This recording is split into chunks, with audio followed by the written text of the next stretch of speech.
డబ్బా కొట్టుకునే రోజులు ఇది. ఎన్నిసార్లు గెలిచామని చెప్పనేది కాదు, ఎన్ని సంవత్సరాలు శాసనసభ్యుల కింద ఉన్నామని చెప్పని కాదు, లేదంటే ఏ పదవులు అలంకరించాలని చెప్పనేది కాదు, ఎన్ని తరాల ప్రజల్ని ప్రభావితం చేశారని చాటి చెప్పిన నాయకుడు ఒక కీర్తిశేషులు వంగవీటి మోహన్ రంగా గారిని చెప్పుకుంటారు. రంగా గారు జిల్లా పేరు పెట్టాలని చెప్పని కోరుతూ ఉన్నారు. రంగా గారి పేరుకి కృష్ణా జిల్లాలో పుట్టినా సరే మరి ఇక్కడ విగ్రహం ఏర్పాటు చేశారు. రంగా గారి అభిమానులు ఒక కృష్ణా జిల్లాలోనే కాదు, యావత్ ఆంధ్ర రాష్ట్రం మొత్తం అన్ని చోట్ల ఉన్నారు.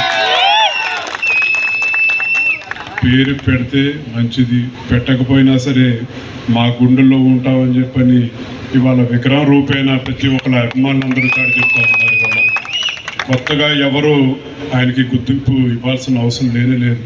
ప్రజలు గుర్తించారు, ప్రతి తరం కూడా ఆయన గుర్తుంచుకుంటుందని చెప్పని కూడా ఈ సభాముఖంగా తెలియజేసుకుంటూ పెద్దలు ధైర్యం వస్తుంది. ఆయన ఆశయం 1000 గుర్రాల బలాన్ని ఇస్తుంది. చెరగని ముద్ర దేశంలో తెలుగు నేల మీద ఎప్పటికీ నిలిచి ఉంటుంది. అతని జ్ఞాపకం తెలుగు